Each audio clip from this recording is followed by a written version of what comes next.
ug wa ko masaag sa farm nilang Ate Arlene, di ko katilaw og mulberry. Hi realtors, uban nimi sa among pagsuroy-suroy aning farm nilang Ate Arlene ug magpasalamat sa day ko daan ni Belen kay idya mi nga gisuroy aning ilahang dapit human mi nanguha og organic nga talong.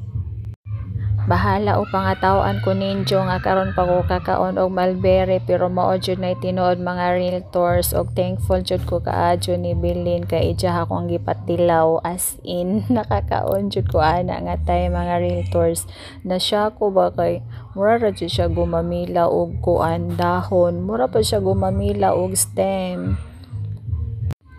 Gawas nga nainganyo ko sala sa mga realtors kay lami mura siya og bugnay gamay ang ijahang lasa pero mas lami jud siya sa bugnay. Nangadyo jud ko mga realtors og itanumay gawas nga makakaunta sa iyahang bunga maka-benefits pud ta di ay sa ijahang nga dahon labi na sa udlot kay matud pa ni Belen. Magulay ang iyaha nga dahon mga realtors sa ang iyaha nga udlot pwede siya nimo pang sagol og sabaw-sabaw labon kay amo ang mga kamunggay sige nagpangaupos ug amo ang mga alugbati mga sili nahurot nagdahon og sinabaw aw kani kay daghang benepisyo ni mao nga nagpabaga jud ko og pangadyo og stem. Nalipay jud ko mga realtors nga nakauban ko marilin anhing ilahang farm bisag agtudyo ra unta namo nga mopalit rag organic nga taong pero mapasalamaton jud ko nga gilibot mi ni Bilin aning ilahang nga dapit kay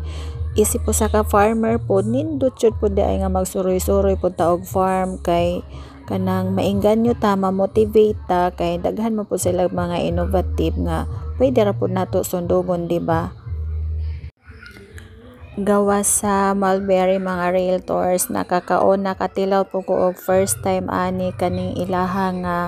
passion fruit. Actually sige naman ko kakitaan ng passion fruit kay naa man na sa bukid murag mga wild pero wa pa jud ko mo dare og tilaw karon na lang ni tilaw jud ko og wa jud ko nagmahay kay lami gawas ni Marilyn kay giasluman si Ja pero ako sukol jud ko gaaslom kuwang ra jud asin ani nahong tahima. Daghan jud kog nahibaw-an aning ako ang pagsuroy sa ilahang farm ni Ate Arlene mga realtors kita mo ani na pear kaingon ka og tubo panglawg na nila pangkaon na nila sa ilahang nga kabaw o di ba pati kabaw organic di kinahanglan og lawgan og feeds kay sa uban mga realtors nga mga farm lawgan nila og feeds kani wa na pear ilahang gipakaon. Unaan nami mga realtors sa ilahang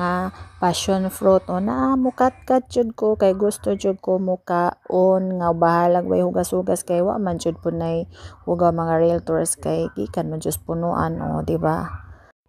Mura jud ko nibalik sa pagkabata ani mga realtors kat-kat dinhi kat-kat didto. Bilib jud ko tag-ija ani nga farm mga realtors kay ara ang gajud ka resourceful kaadyo wala joy usik abi ninyo katong mga tawo nga mga daot ilahapon tong ilawg sa ilaha nga mga hayupan ang uban pod adto buhaton nilag abono wa joy usik mga realtors as in unya kani kay napaman sila lugar ay naa nagbuhat pod sila fish pan ay gibuhian nila og mga tilapia pwede ra lawgan pwede ra pugdi kani gituwaan ni kay arong kanang ma-experience pod naho nga naay mga tilapia nga mokibo-kibo ba ang tubiga. Daghan pa jud pwedeng mahibaw-an sa ilahang farm mga realtors nga maka-motivate sa mga farmers labon nga daghang mga empty nga mga juta labi na sa ato ang lugar sa Minol kay wala nay nag-umatag sa nalaman joy mga nag-uma karon mga panahon na hinaot unta sa mga nakakita ani nga ako ang vlog hinaot nga na motivate ta mo sa farm nilang Ate Arlene. Isip usa ka farmer mga realtors ang nakamotivate nako ani nga time is ang pag-recycle kay di man kinahanglan nga ipanglabay tanan nga mga daot nga mga prutas kanang mga gipangod nga mga gulay kay